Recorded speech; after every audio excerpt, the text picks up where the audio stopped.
Production and distribution of City Club forums on IdeaStream are made possible by the generous support of PNC, the Chautauqua Institution, and the United Black Fund of Greater Cleveland, Incorporated.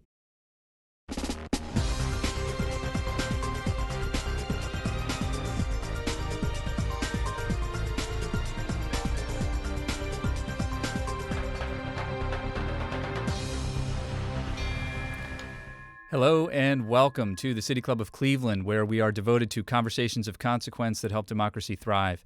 I'm Dan Moulthrop, Chief Executive here and a proud member. Today's August 28th, and you're with a virtual City Club forum live from the studios of 90.3 WCPN IdeaStream. They're our public media partner, and we're very grateful for their partnership. Within the next week, nearly all colleges and universities in the United States will be back in session, online, in person, or some combination of the two. And striving to maintain some normalcy for students and also some revenue for the institution, all while preventing the spread of COVID-19, is proving to be a daunting task. Several universities faced COVID outbreaks as soon as classes resumed, raising concerns about students' commitment to following public health guidelines and universities' abilities to deliver a safe on-campus experience.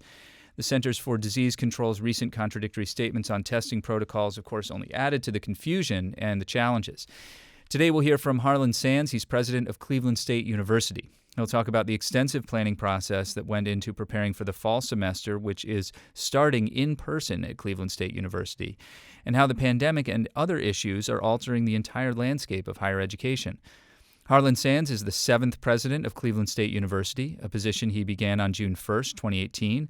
Before coming to Cleveland State University, President Sands previously held leadership positions at the Wharton School at the University of Pennsylvania, the University of Louisville, and University of Alabama at Birmingham, among others. And prior to his career in higher ed, President Sands practiced law as an assistant public defender in Miami and served on active duty for more than a decade in the U.S. Navy. As in every City Club forum, you can participate with your questions. Please text them to 330-541-5794. That's 330-541-5794. And you can tweet them at the City Club. We'll work them into the program. President Harlan Sands, welcome to the City Club of Cleveland. It's great to have you with us. Well, thanks, Dan. It's great to be here. Thanks for having me. We're pleased to have you, sir. And I want to ask you first, how are you doing? This pandemic has been having, creating challenges for all of us. And so how are you doing? I'm doing great, Dan, and thanks again for asking that question. You know, I have a great family, 2 teenage boys, so I'm living the dream in the pandemic, just like many of our listeners are, and many of our staff and faculty at Cleveland State. So thankfully, we are learning how to live with the virus, and if there's any silver lining in this from a family perspective, it's the ability to spend a little extra time with the people you love. True. Absolutely. President Sands, Cleveland State University is opening in person. Cleveland State will be one of 20 or 25% of colleges across the country, a really small number in the grand scheme of things. What is the plan, and how are you able to do it safely? So, Dan, we pride ourselves at Cleveland State at being different, and we started with a very data-driven approach to determining what, if any, part of our campus we could repopulate in a way that's safe and gives our faculty, our staff, and our students confidence that we can do this and protect them. And we spent a lot of time looking at the data, what our campus looks like, how we could possibly spread folks out on a 85-acre campus with over 60-plus buildings. And we came up with what we are confident is a very solid plan that's based on science and data. So with that, spreading folks out, having a limited campus footprint at any one time, we started actually looking at the actual square footage of space that we wanted to build around each person that was going to stay with us. And the recommended guidelines are around 38 square feet around somebody, and we went way past that and built a plan around about 50 square feet of space between each person who joins us. And so far, we're in day number 4, actually day number 5, and it seems to be working. I'm happy to go through what we're calling the 7 layers of protection that we put in to protect everyone. Please do. Okay. Well, first, it starts with minimizing the campus footprint, and that is the database plan. So at any one time on campus, we know who's going to be, how many people are going to be in each area. I was talking to some leaders in the city recently about the complexity of having an integrated college campus with 10 different colleges and schools. And I compared it to running 5 or 6 live sporting events every day, all day, to try to manage that flow, inflow and outflow. So it starts with the footprint, and we know what that is. And we're confident we have a footprint that can be managed safely. Second is the daily assessment that everyone takes before they come to campus. And it's a self-assessment. We monitor it. It's one of the ways we're monitoring how we're doing. And if there's anyone that doesn't feel good or doesn't bring a mask, we flag that. And that's all done through an app. The third, and maybe this is the most important that I've stressed with our community, is it all depends on all of us. And as much as we follow the protocols, the masking, the physical distancing, the hand washing, the personal hygiene, as long as we do that, I think it makes a lot of our plans work. The fourth is environmental, and we have invested literally millions in making sure our buildings are safe. We've doubled the staff we have cleaning. We've hired social ambassadors, most of them students, to enforce good behaviors, and they wear student ambassador shirts. We have literally put systems in our air handling machinery in most of our buildings that are enhancing the air quality. And that's really, really important. It's important to a lot of our staff and faculty. And then 5, 6, and 7, testing, tracing, and quarantine. And we are testing only symptomatic individuals. And we are depending on the community to self-assess when they don't feel good or they think they need a test. So that's kind of our plan, and so far so good. Testing, tracing, and quarantine. According to the New York Times, there's one case of COVID-19 at Cleveland State University. Is that true? We have the latest numbers here, and I made sure I pulled them for you because I knew you would ask me that. Let me see if I can find it here. Actually, that is true. We have tested about 60 students so far, and we have had a couple of positive cases. I think we might have an additional positive case. And we have a number that's under 10 that are quarantined, mostly at home. We have 9 students right now that are quarantined in our residence hall. So based on the fact that we have had close to 4,000 or 5,000 students coming and going this week, that's a number that we think we can manage if we can make sure that the direct contacts are not spreading that virus across campus. If you're just joining us, we're talking with Cleveland State University President Harlan M about how the university is adjusting in the midst of this pandemic and exactly what it takes to repopulate a campus when you still have real live COVID-19 being transmitted all around our community. You can join us with a question at 330-541-5794. We'll bring your questions in the second half of the program.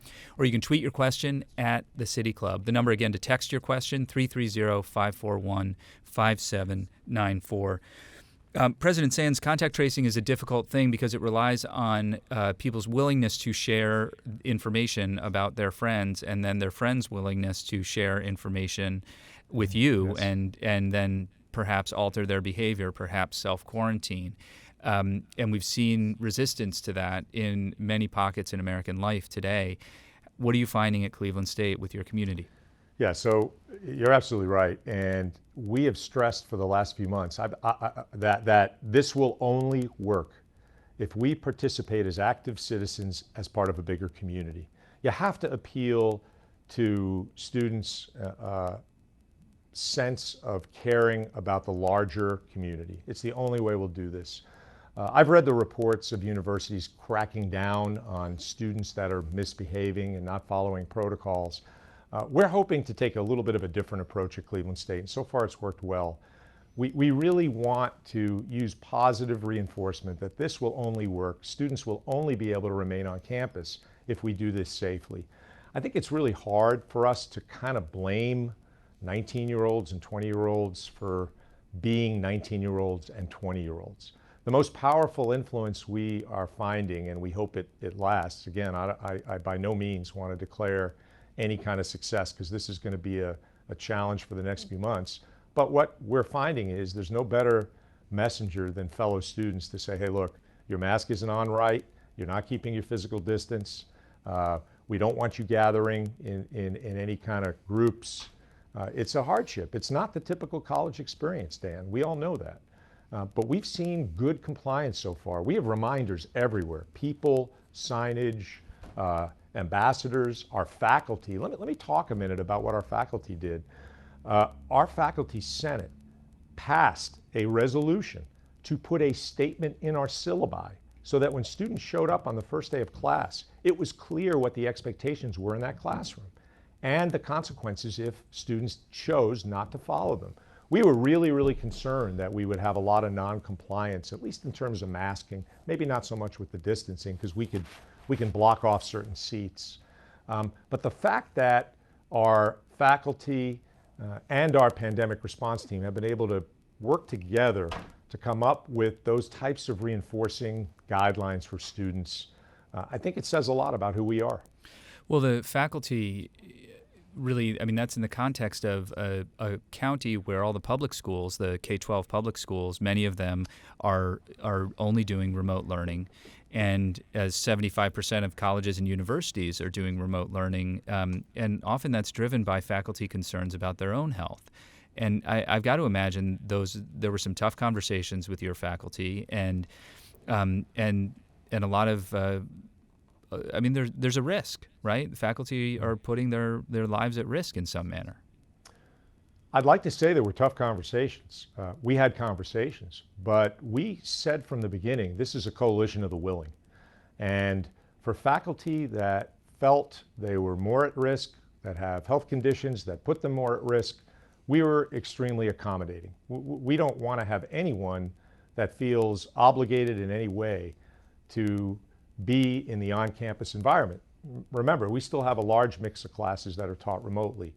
And we've been able to do that so far.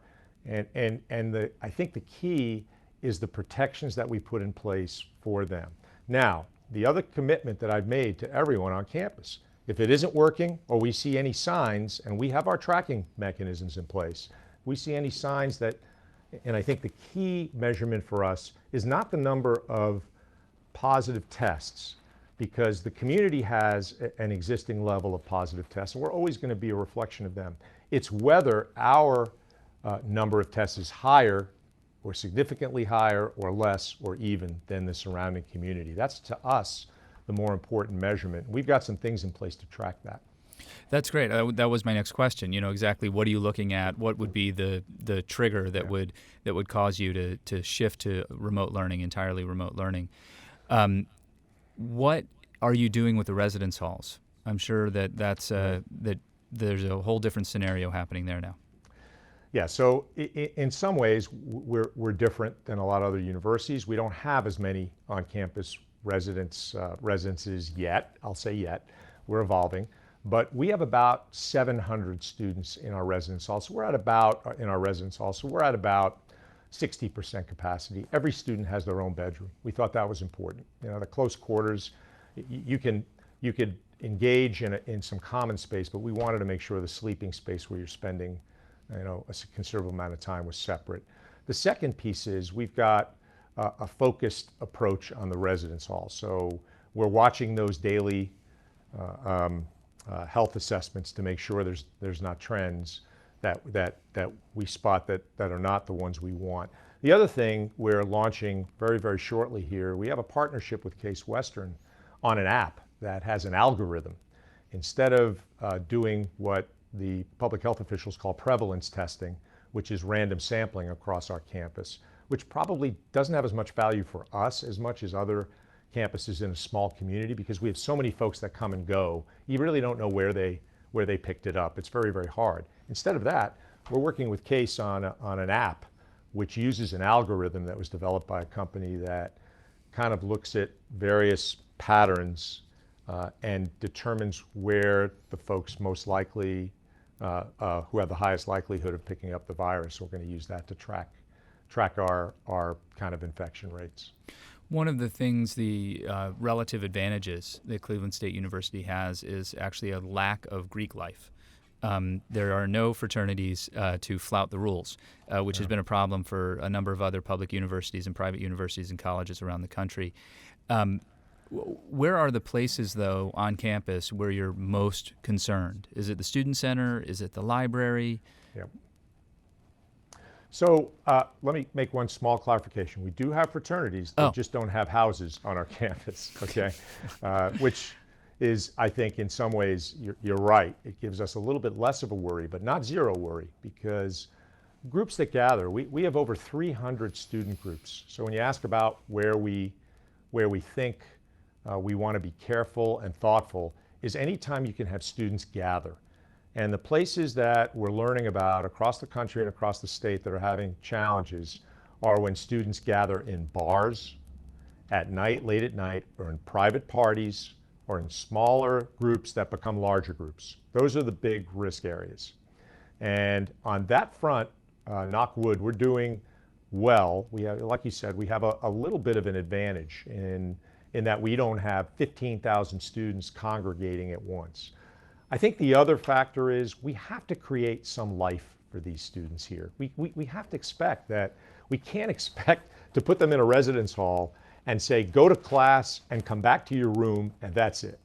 So we have some limited dining facilities with folks spread out and places to eat which have more air circulating. So we've thought about other ways to engage students so that we don't have those what we call hotspots, which can lead to bad outcomes.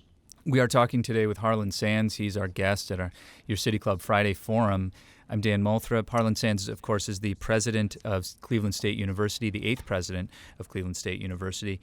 It sounds as if the plan for mid-pandemic repopulation of the campus is underway, and we really appreciate you explaining how Cleveland State University is doing it. Because you are in the minority, just one of, among the 20-25% of campuses around the country that are doing that. Let me add just one thing, Dan. Sure. We couldn't do this if we didn't have two things. One is the leadership of the former Surgeon General of the Navy, Forrest Faison, who we were able to recruit to Cleveland State. He actually started March 1, and we shut the campus down on March 6th. So you couldn't have asked, it's good timing. Unfortunately for Dr. Faison, you couldn't have asked for better timing. But he's been through 5 or 6 pandemics as the Chief Medical Officer of the Navy. So that's been one. Second is a great team around him. So we have a pandemic response team that literally meets every day or every other day. I think we've got it down to every other day.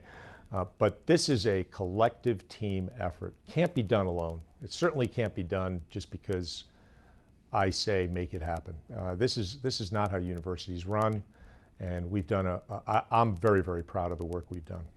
One of the direction I was going is that one of the big challenges that universities are facing right now is this kind of larger looming question around long-term revenues.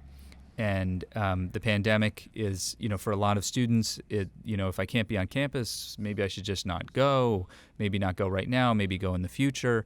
Those are some of the concerns. And that's been happening in a time of real economic stresses for universities of all sizes. And there has been some reporting that suggests that some universities won't make it out of the pandemic. Some colleges, smaller colleges, may not make it out of the pandemic.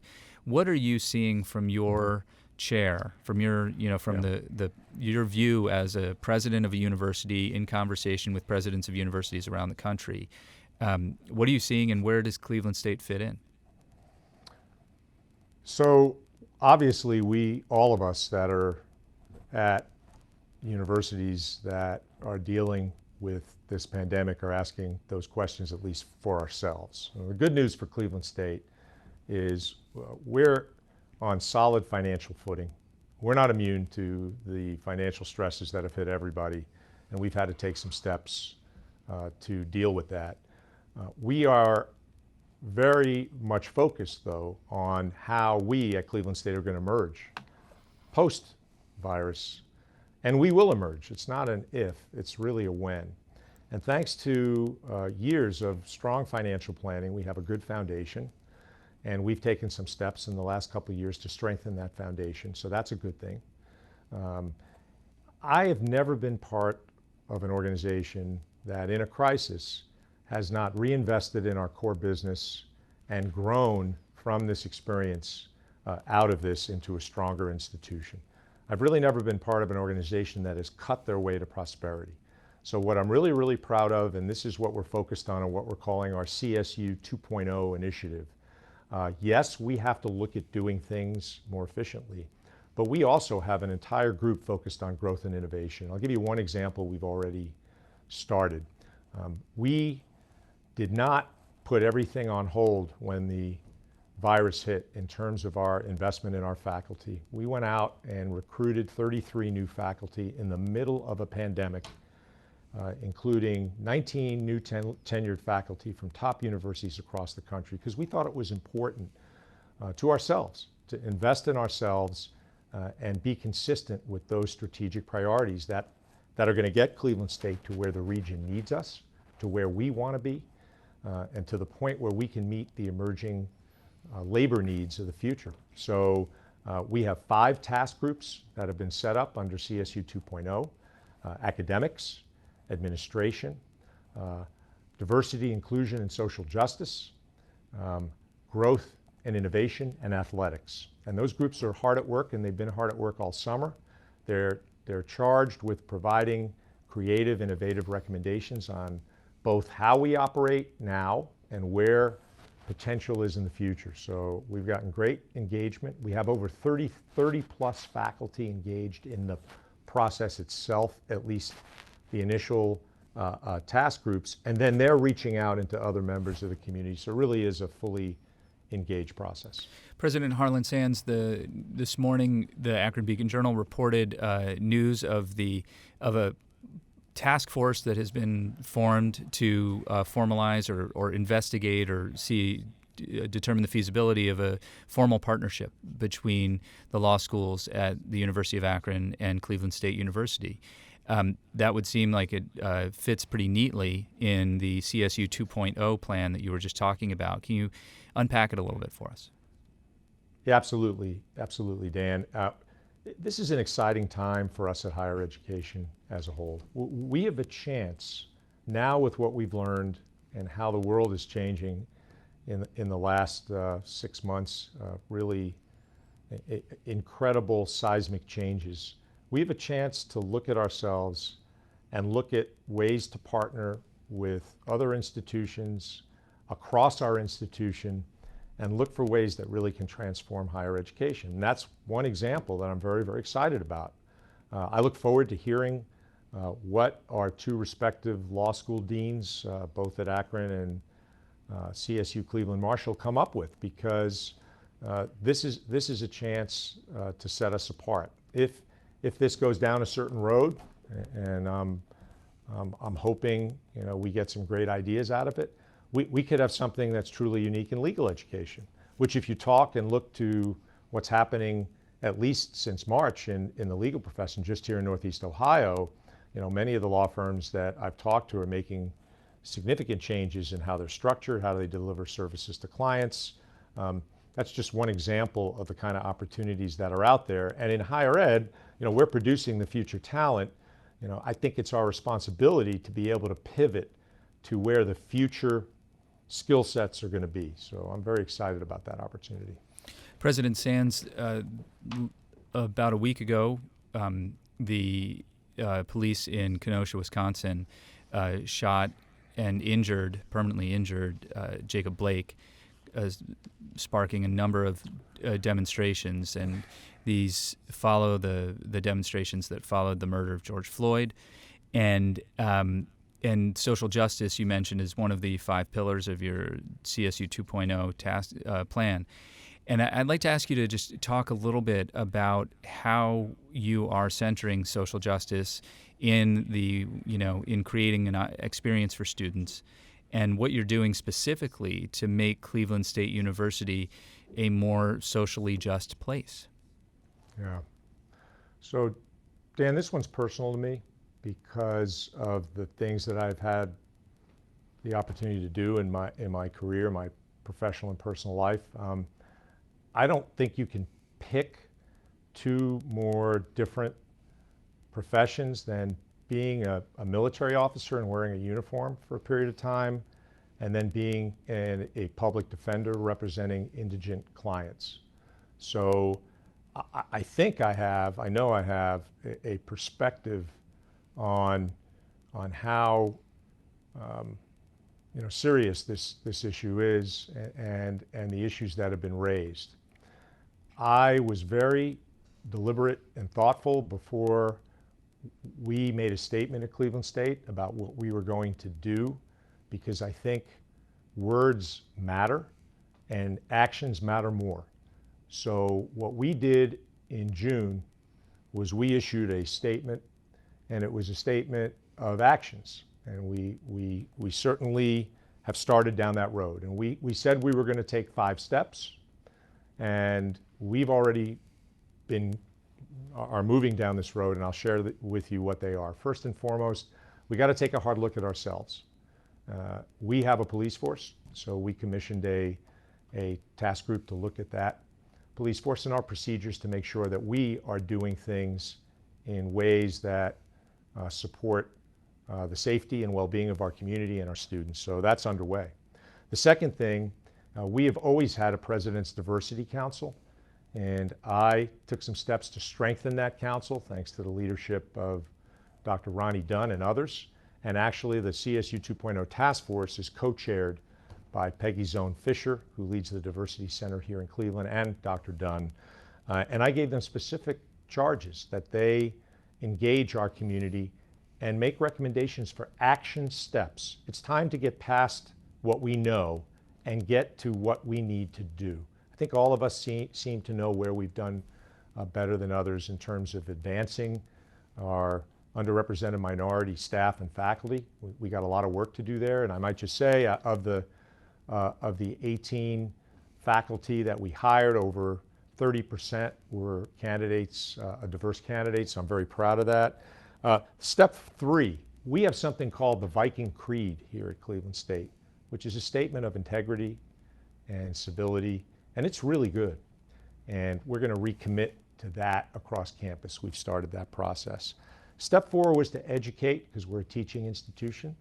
So under the leadership of Lee Fisher and Roland Anglin, the Dean of our College of Urban Studies, we already have a course in place on racial and social justice. It's already started. We have over 70 students that enrolled for the course.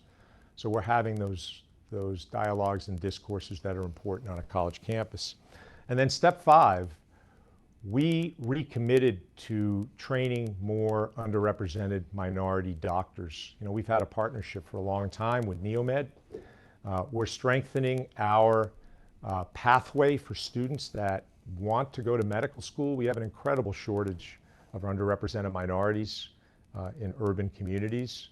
We're calling it our Pathway to Practice program, and you're going to be hearing more about it in the coming months and years, but this is a commitment to really build that pipeline. 80% of the medical schools, 80% of the African American doctors produced in the US are from 2 medical schools, 2. Neither one is public. That's an indictment, in my opinion, of all of us and how we've not moved that needle over the past 20 years. So I'm committed to that. So those are our 5 steps, and I'm really looking forward to engaging more as those ideas come up from within on things that we need to do, we need and should do. You're with the City Club Friday Forum. It's August 28th. I'm Dan Moulthrop, and our speaker today is Harlan Sands. He's the 8th president of Cleveland State University. You can join us with a question by texting it to 330-541-5794. That's 330-541-5794. Or you can tweet it at the City Club if you're on Twitter. And here's a question from Twitter. How have the cuts in state funding to higher education specifically impacted services on campus? So Dan, we have had to furlough some people, and it wasn't our desire to do that. One of the things we have to look at in the future is how we do business, and we can't depend on the state to fund us. So we get most of our funding either through tuition or from state dollars. It's about a 2-to-1 balance right now. 2/3 from tuition, 1/3 from the state. So I made a commitment, and I continue to make this commitment, that we're going to invest in our core. And our core is, as a teaching and learning and research institution, is just that, teaching, learning, and research. So all of our focus is on making sure we really protect and invest our resources where they're most needed. It's really a difficult situation there. We seem to have lost your. Do we seem to have lost the phone? 1 second, Harlan. We seem to have lost your audio for the radio, and we're working on that. Did I lose you for a second? You did lose us for a second, and now you're back. It's great. So, Harlan, I do want to ask you. I mean, it's funny that, to me, funny not haha, but funny strange, that Cleveland State University would be worried about its state funding, and the president would say we can't rely on state funding. You have a commitment as a public university to affordability and accessibility, and if not subsidized by the public, by state Absolutely. taxpayers, how will you do that?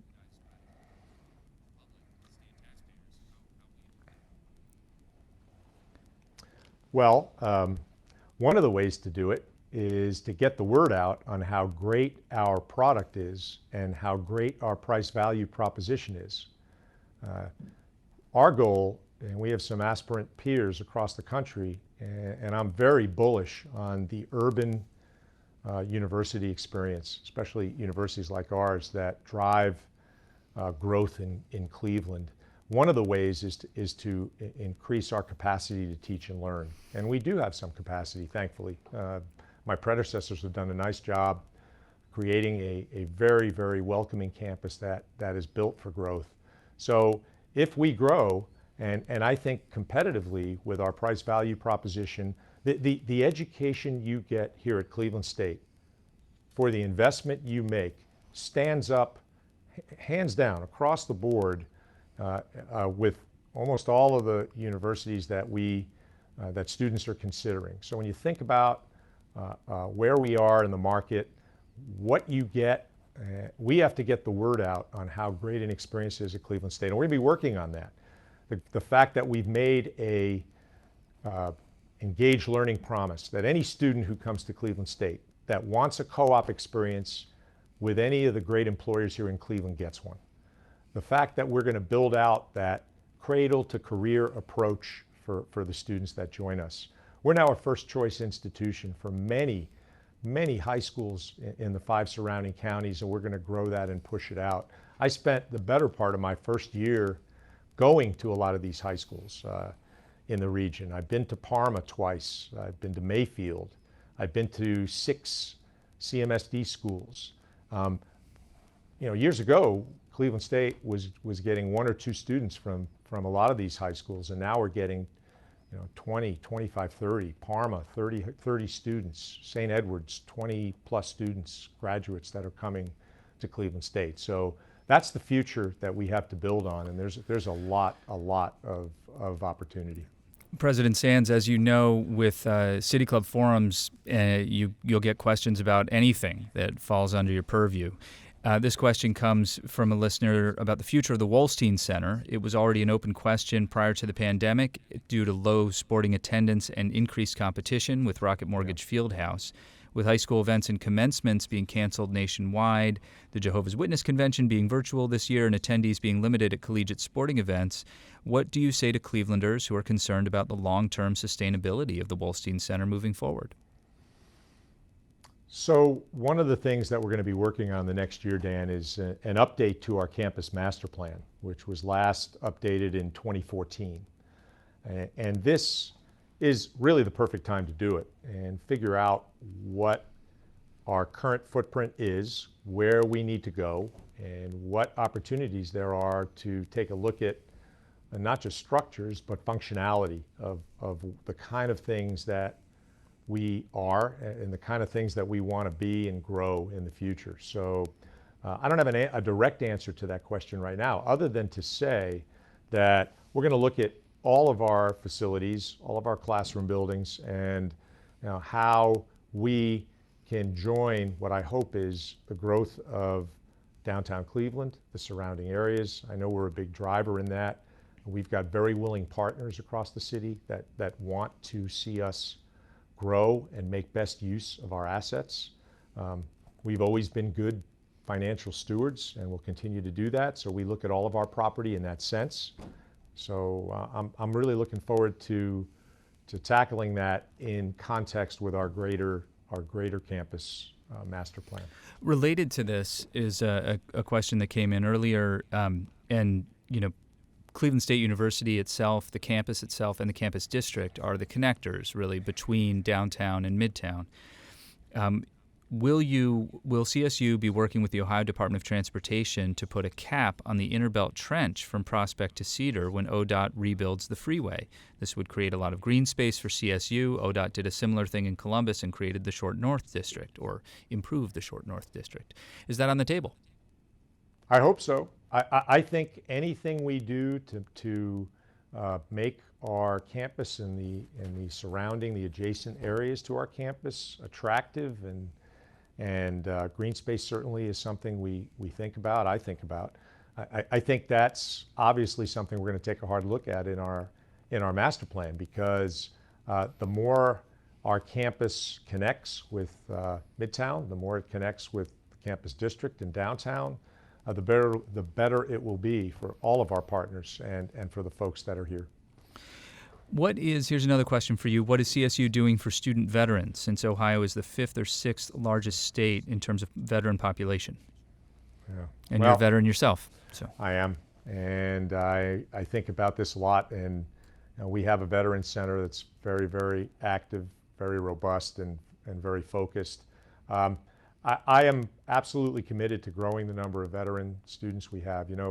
We've got a great opportunity, and again, I'll stress the fact that if you're coming out of the military and you're looking for that transitional job, and I went through that, being in a place that could connect you to employers and give you the skills that are going to give you a leg up and a strong career is really important, and we're really well positioned for that.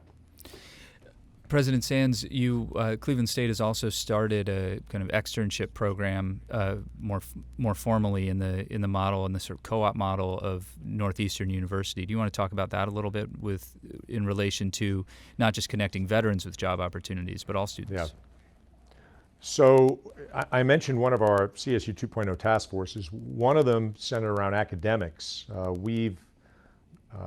We've engaged the former president of Northeastern University, Richard Freeland, who was president there for 10 years and was one of the prime drivers in their model where every student gets a co-op. He's been working hand in hand with our provost, Jingping Zhu, to figure out how to build that model to scale. We're doing it with great success in business and engineering.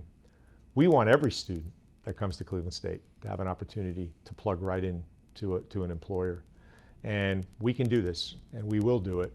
And that's something that's a big priority that's going to come out of one of our CSU 2.0 recommendations. When do you imagine that scaling up? What's your ideal timeline? Nothing that anybody could hold you to, but if you could wave a magic wand and make it happen. If I can wave a magic wand, it would be yesterday. Sure. But as we get the recommendations from the task forces, which are due sometime in mid-November, I wanted to make sure that we didn't just shortchange the process, because it is important that the process engages folks that have a lot to say and a lot to add to where we go. And those are folks that are part of our CSU family.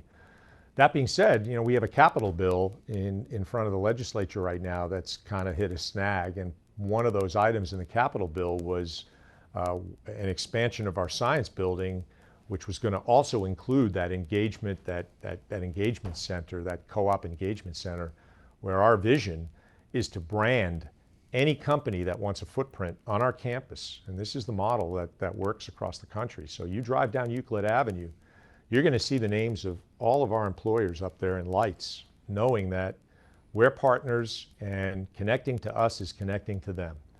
And that's the model, that's the vision we have. President Sands, another question for you. The Akron Beacon Journal recently reported that former Chancellor Eric Fingerhut had once proposed a University of Northeast Ohio, a merger of Cleveland State University, Kent State University, and the University of Akron. Per the pending CSU UA Law School task force, could this concept be revisited, but this time with participating universities and branches all being equal peers versus the usual main campus with branches model? All sites interconnected with a lot of dark, unused fiber for remote learning and IT uses amongst facilities and other collaborative regionalistic measures. Mm-hmm. What do you think? I think it has to start with partnerships. And obviously you mentioned one, but it has to make sense academically. It has to make sense for our students. Any kind of large concept like that. I haven't had any discussions about that since I've been here. It's certainly an idea that I think I heard when I first got here that it had been floated in the past. But look, we're doing great things at Cleveland State. We are focused on providing providing talent to Northeast Ohio. We're focused on doing what we do best. I think opportunities that come out down the line, I never say never to anything, but it has to start with what's best for the citizens of Ohio, the state, our region, and most importantly, our students. President Sands, you made a promise to incoming freshmen for a 2-for-1 tuition promise. Can you talk about that a little bit and the impact that's had on enrollment? Yeah, I can. I'm very proud of the concept that we came up with, and what you're talking about, Dan, is a 2-for-1 tuition promise, which means that all the freshmen that are joining us here this fall, if they have a successful fall, they're going to get the spring on us. And what that means is whatever their gap in funding is for tuition, if it's not covered by Pell or other funding sources, we're going to cover it. We thought it was important in a pandemic to let the community know that this is not the time to increase tuition or increase costs, especially for families that are kind of struggling, at least initially, with, do I even send my kid to college this fall? And it's been very, very successful. And you know, I think the part that I expected would happen did happen. Our upperclassmen said, hey, that's a great program. We're doing a lot for upperclassmen too. We gave out $5 million of mostly CARES Act money, but some of it from our private donors directly to our current students. We gave it out last semester. We're giving out more this semester. So we're trying to strike a balance in helping our students get through. That's our mission. We've invested in success coaches, and not academic coaches, which we have, but coaches that really are helping our students with the bumps of life that knock them off track. And we found, no surprise, that we unfortunately lose students for things that, you know, first generation students, for things that you might not expect, things that happen at home, things that happen where a bill doesn't get paid. So this is really our focus on getting folks through. So we're really, really proud of the 2-for-1 promise. We're proud of all the money that we've allocated directly to students. We'll keep focusing on more dollars to go towards those types of things to get students through. We're talking with Cleveland State University President Harlan Sands. If you have a question for him, you can text it to 330-541-5794, 330-541-5794 to text your question, or you can tweet it at the City Club. We'll work it into the City Club Friday Forum. President Sands, 2 questions related to your police force. One might wonder why CSU needs its own police force. Is CSU considering changing its focus to more appropriately address student and community needs? The second question, what are you going to do about crime around campus? Well, those questions are related. Indeed they are. Maybe the second one kind of maybe sort of addresses the first. So university policing is a little bit different than typical policing. And I think the concept of creating a safe campus culture is important. But we certainly want to be open to any upgrades or changes that we need to make to keep our keep our campus safe and make our campus more safe. In reality, in the safety records that we keep, and there's a safety report every year among all the state universities, we score in the top 2 or 3 or 4 universities every year in terms of safety. And they measure based on the crime reporting statistics. They measure all kinds of different crimes on campus. And that includes a lot of the rural campuses. So, our safety record stands up to anyone's. Nonetheless, we're always looking at more efficient ways to do things. We're always looking at partnerships. I have high level of confidence in how we're policing, but I also know that we must, we shall, and we will be open to doing things better. Another question for you from our audience. In the new world of alternative facts, quote unquote, where science and diversity of thought in higher ed are now being questioned, do you see this as an underlying threat to the long-term and long-time mission of higher education? Not sure I understand the question completely, Dan, but if we're talking about whether diversity of thought is a threat. Diversity of thought, I think that the world of alternative facts and that diversity of thought should be, that there should not be diversity of thought. Why don't we just reframe the question? What's the mission of higher education? How is that changing? How is it responding to this moment? So I think I understand now. So I think that in the current environment that we're in, where facts is something that people debate, I don't think there's a more important time to reinvest in exploring this on college campuses. Where else are we going to do it? This is where we've always had open, public, serious, meaningful dialogue on how we critically look at issues, how we critically look at ourselves, how we relate to ourselves, how we communicate to ourselves.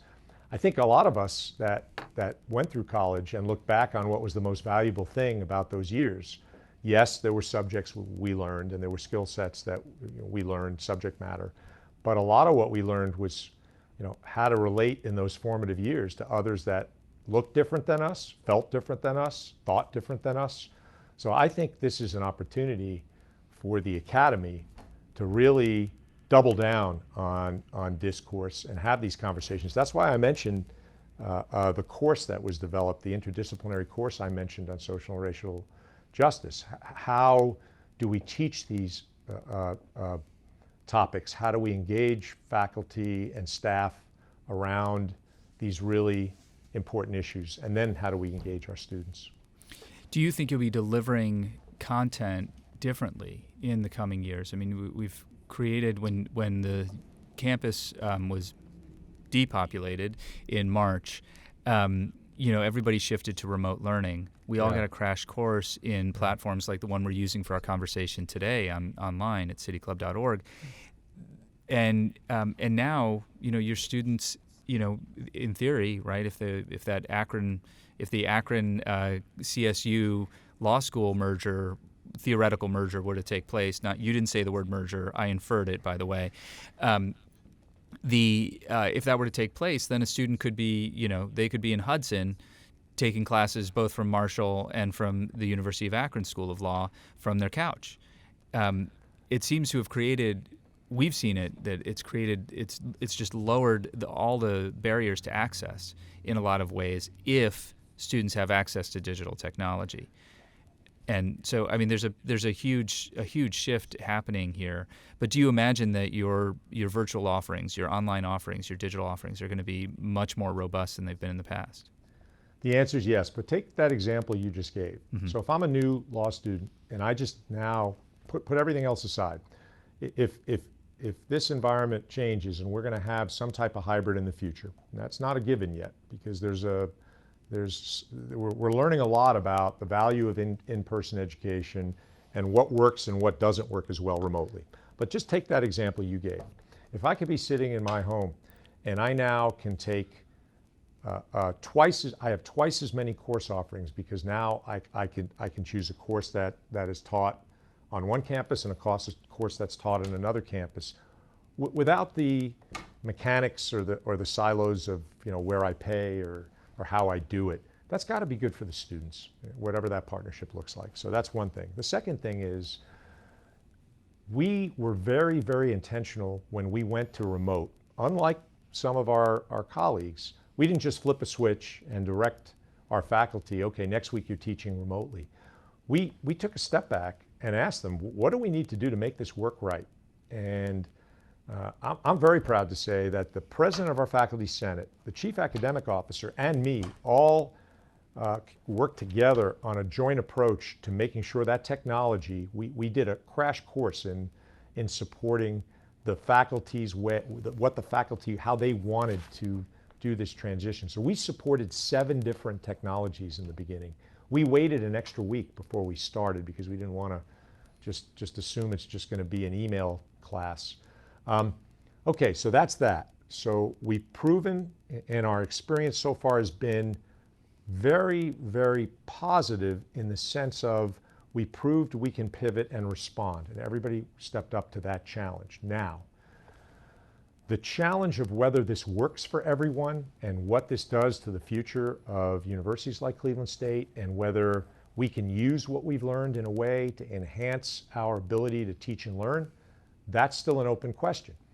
We have a lot of students that struggle remotely, I'll be honest. And I think the big challenge for all of us, and I think this goes to K through 12 too, and I really feel for some of my partners that are running big K through 12 districts.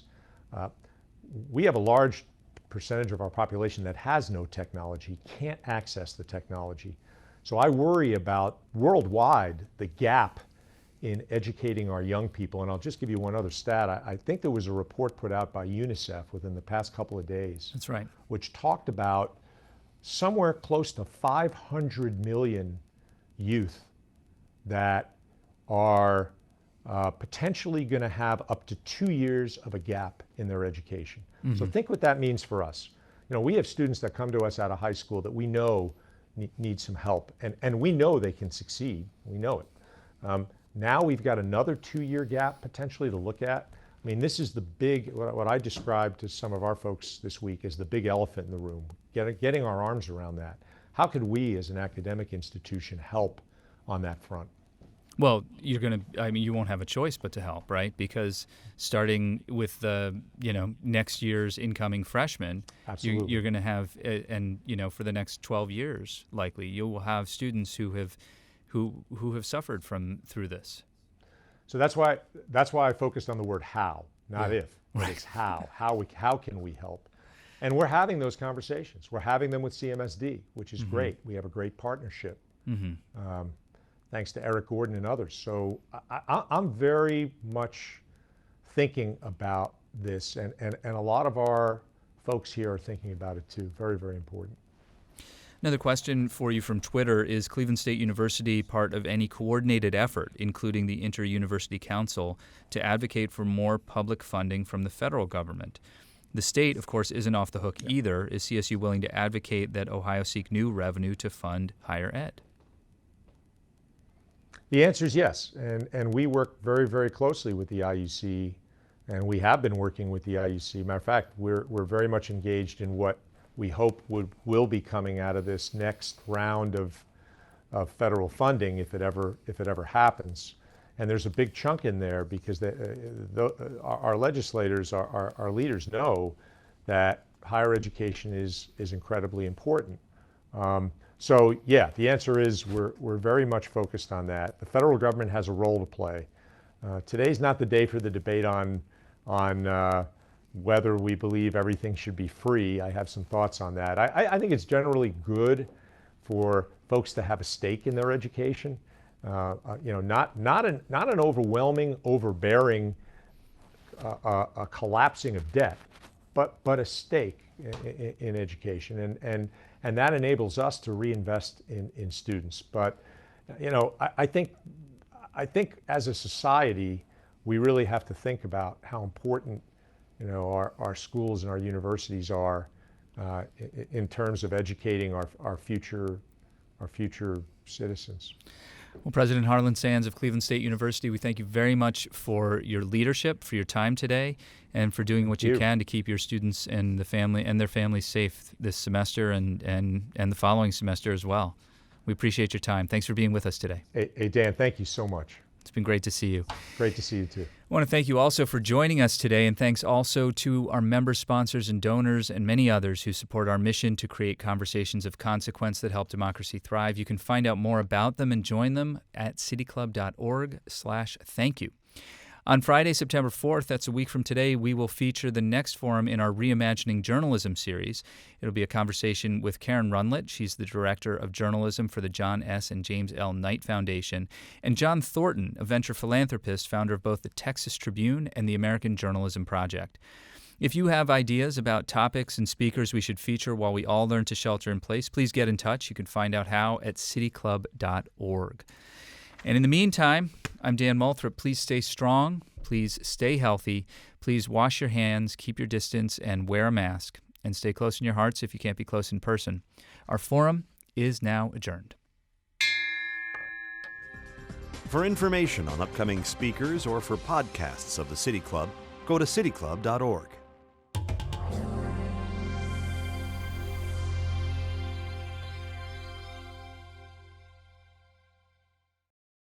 Production and distribution of City Club forums on IdeaStream are made possible by the generous support of PNC, the Chautauqua Institution, and the United Black Fund of Greater Cleveland, Incorporated.